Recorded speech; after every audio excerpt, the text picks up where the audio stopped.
Now, this girl is not heavy by any stretch of the imagination, but I did want to show someone who's just not supermodel thin. By having her twist and stretch and take the weight off the front arm, we've slenderized that arm.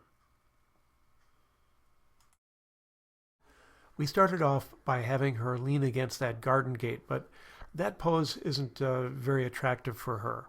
So on the next photograph, we fixed that by just having her stand up straighter.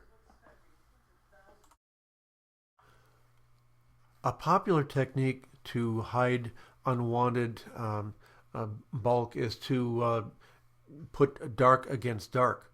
Well, here I lit the background, the trees, the bushes behind her, and that really shows her outline.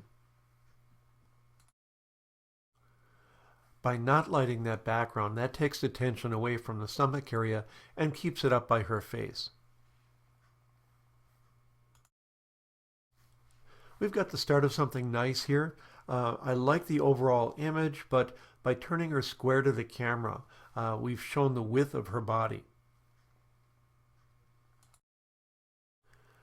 Simply turning her sideways really helped her out a lot.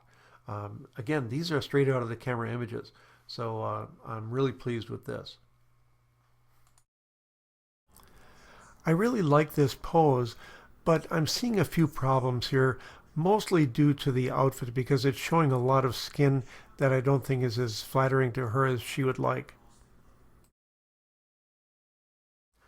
So once again, I came in tighter and worked with the composition. We put the chair in the background to kind of balance it off and just make an interesting story there.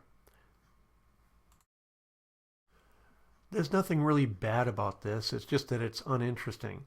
If I would have chosen to keep it, we'd have to darken her right arm, maybe do a little work on her left arm. But I think there's something better here. And a lot of times we just start in an area and just let it evolve.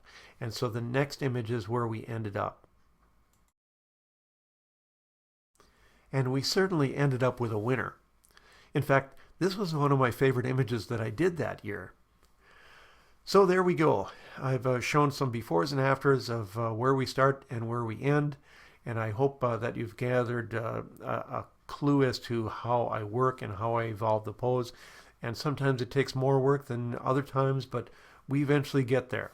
We have high spots and low spots, but the high spots definitely make it all worthwhile. And once again, that section on corrective posing was not to have anyone conform to my ideals of what someone should look like. That's not it at all.